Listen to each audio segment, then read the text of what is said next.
Prime Minister Philip J. Pierre is again seeking to shed light on the status of the St. Jude Hospital project.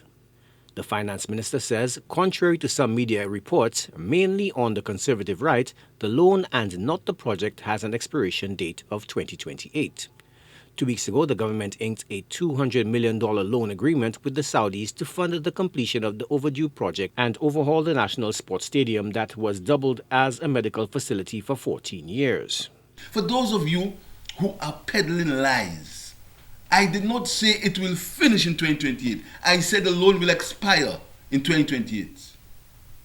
Because every loan has a lifespan. And that means it's at 2%.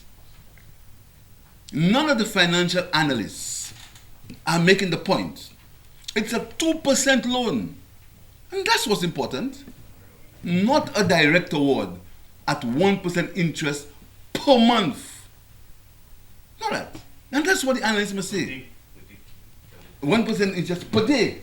That's what nobody's saying. Just moving away from the facts. It's a 2% loan. 2%. A 5-year grace period to repay it after 20 years. That's what I need. That's what we negotiated. Pierre says he is determined to finish the hospital before the 2028 loan expiration date. He is now gobsmacked by the talking points of an accountant turned media TV pundit who questioned whether the country really needs 2 large hospitals in the first place. You mean to see, people can question now whether there is a need for hospital in the south of the country? You don't see that's just blatant politics and blatant. These people hate St. Lucia. St. Jude was destroyed by fire in 2009, and to date, 3 consecutive administrations have failed to rebuild the medical facility which serves tens of thousands of residents. Pierre says the administration has secured the requisite permits for segments of the complex where construction is currently underway, vowing to stick to the letter of the law and adherence of state regulations. We've got this facility. We actually got already. Okay. You see, we want to do it right. Okay. And then what's happening now is they are preparing bills of quantities because there's going to be a tendering process. It's going to be a tendering process. We're not going like giving one company $70 million away, $38 million. We're going to tender. This is something, eh? The truth has a way of really finding its own level, Everybody has forgotten that, the $70 million direct award. Everybody has forgotten that. Everybody has forgotten that. But we're not doing so. We're getting DC approval, and we're going to get bills of quantities, and there's going to be a tendering of it.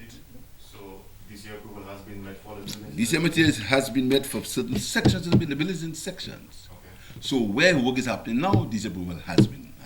And work continues on the project? Continues on the project, and then with DC approval coming step by step.